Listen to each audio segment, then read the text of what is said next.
I'm proud to say founder, editor of Weekly Standard, ABC News contributor William Kristol. Hello, Bill. How are you, sir? Fine. How are you? Good. Always, always good to talk to you. How do you weigh in on this Holder initiative today on lessening the sentencing for certain drug offenses?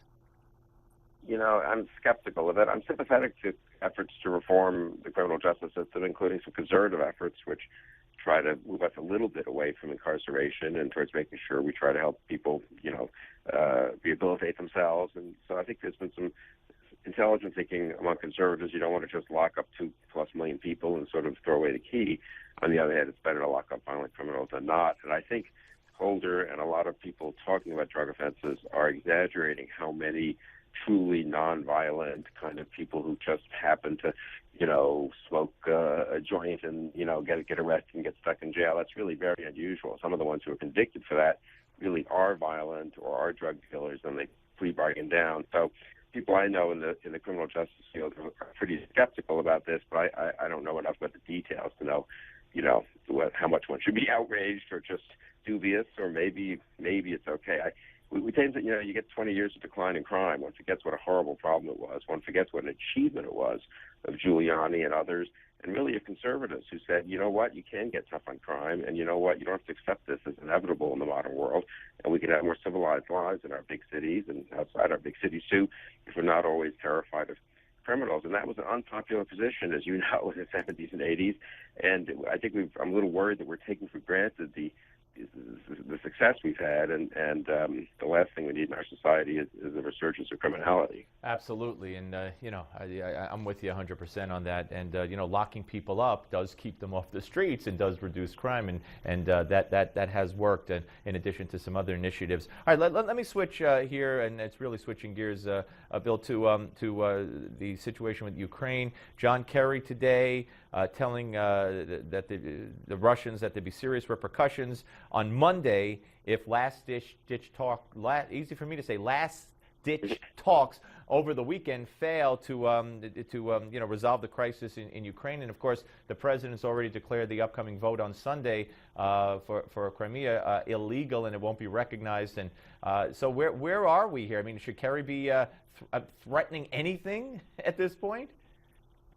Well, he's only threatening things if he's confident we can do things. Now, I would be happy if we moved aggressively on sanctions against Putin's cronies, on travel bans, cutting off access to their bank accounts. I think that would put some real pressure on Putin. I'd be happy if we strengthened NATO relations and alliances. I'd be happy if we tried to get Ukraine closer to us. Maybe we're doing that as a result of what's happened with Crimea. It's really a chance, I think, for even maybe Russian-oriented people in Ukraine to realize they don't want it to be part of Putin's Russian empire, and they might decide that Europe is the way to go. So I think there's some opportunities here but the talk at this point from Obama and Kerry is pretty pointless. And really, and if it's not backed up by strong and coordinated actions, coordinated with our allies, it almost becomes counterproductive. Let's talk about domestic politics. And of course, we just had CPAC. I want to talk about a story. We just had Nicole Wallace on. Of course, former Bush communications director and regular on Morning Joe on MSNBC. And we have Joe on tomorrow. And she said that because I told her about this, the fact that Joe Scarborough is going to be included on 2016 presidential survey when they ask, which candidate would you prefer? And he is, he's given hints that he might be interested in running for president. Do you think that he would make a good candidate for the Republicans, or should he even bother?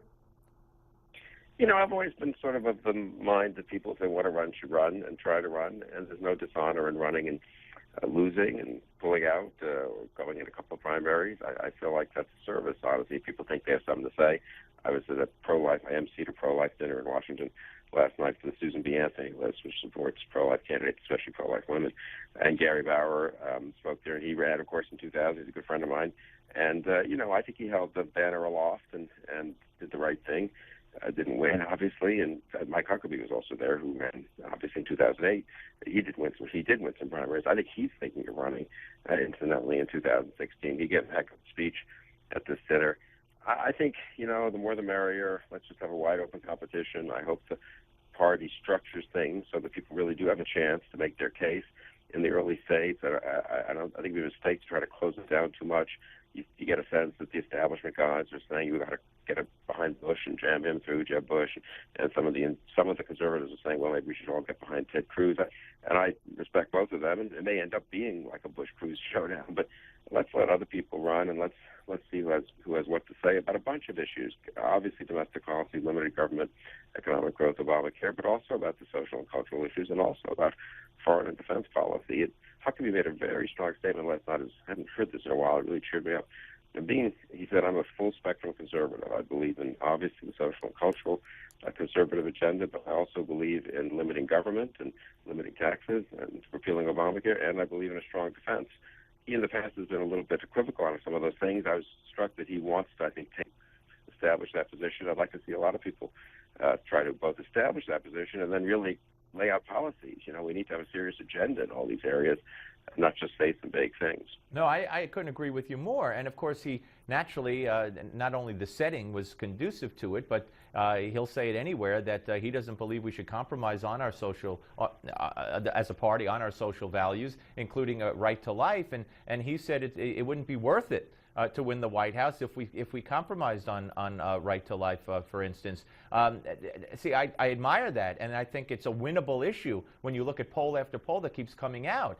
That more and more people find abortion objectionable and want it limited in so many ways. They overwhelmingly favor parental notification and a waiting period and a mandatory sonogram. And these are things that the media and the Democrats would have you think, if you believe in them, then there's something wrong with you. So do you think that whoever the Republican nominee is, it will be someone who is strongly pro-life? I think it'll be someone who's pro-life. The question is, strongly pro-life. And I think the key for Huckabee, what's impressive about him, is he makes the case eloquently and compassionately, and doesn't sound like he's, Todd Aiken or something like that. Quite the contrary. He emphasized his own personal experiences dealing with women who felt pressured to have abortions, regretted having them, expressed sympathy and compassion for them, said it was, really the original war on women in a way. I mean, people can, I think the worst thing is to be sort of pro-life and then not really know how to explain it and be defensive about it and look almost like you have a guilty conscience about it. And then you are open to charges from the Democrats that, well, this is just some kind of catering to right-wing kookiness and the guy might do it anyway. So I really think, I don't know who the candidate will be and should be, and obviously people can differ on these issues. They should all make their, they should say what they believe. I really think that's the most important thing. But no, I was struck just listening to Huckabee how rarely I've heard a kind of eloquent, sincere presentation of the pro-life case in recent months. Even though, as you say, between Gosnell and all these other things, there are plenty of evidence that the public is open to at least limitations on abortion. Yeah. No, let me ask you about the latest polls. Obama, Washington Post, NBC News poll yesterday showing the approval rating at 41%, and this is after the populist nonsense with the minimum wage and I got a pen and everything, and it went down even from January a couple of points, which may be statistically insignificant. But there he was again today. This time it's overtime for so-called white-collar management, mid-management level people, and we had Peter Morisi earlier who said that isn't only going to hurt smaller companies and businesses. It's also going to hurt, like a McDonald's and other people, and they're going to wind up automating, he feels, if that's the case. So, there just seems to be no stopping him. Of course, he delayed the mandate. It just seems He doesn't care. He's insulated. Whatever the public thinks, be darned. I'll say be darned. And he's going to just keep moving ahead with that pen. Well, he's not on the ballot again, but the Democrats are this November. And I've got to say the combination of that Florida race, where a really mediocre, frankly, Republican candidate defeated a pretty good Democratic candidate, by their lights, in a district she won 4 years ago when she was running for governor. She won that district by a point. She lost it by 2 points now against the inferior Republican candidate. Suggests to me that 2014 could be as good as 2010, maybe better. And then that Journal NBC poll, I think it was pretty astounding. Obama at 41%, the generic ballot, I think Republicans plus 1 or 2, and these polls always understate the actual Republican advantage on Election Day. Obamacare, wildly unpopular, even with a very biased on Obamacare. It was 50-50. That was different Democrats fixing Obamacare, the current health care plan, or Republicans, I think they said, getting rid of it and period. And there was as if Republicans wouldn't replace it, just repealing and getting rid of it. I think repealing and eliminating it. It's an incredibly biased way to ask it, because obviously every Republican candidate is going to say we want to eliminate it, get rid of it, but replace it with a better plan. Even so, it was 50-50. I mean, if you asked it in a real way, it would be at least 60-40 against Obamacare. So I think the year is shaping up very well, and I think the candidates on the Republican side, this is the thing that cheers me up the most in what's otherwise a somewhat depressing, political aspect here. There are a lot of good younger candidates running for the Republican nomination. Some of them don't even have franchises. Tom Cotton in Arkansas, some of them. Nebraska has two very articulate 40-year-olds, 41-year-olds running for the Senate nomination. One of them is going to be the next senator from Nebraska. The two guys in Oklahoma running with the dinner I was at last night, both terrific younger guys. So I'm pretty bullish on the prospects this November. Great. Bill, always great to talk to you. Thank you for your time, sir.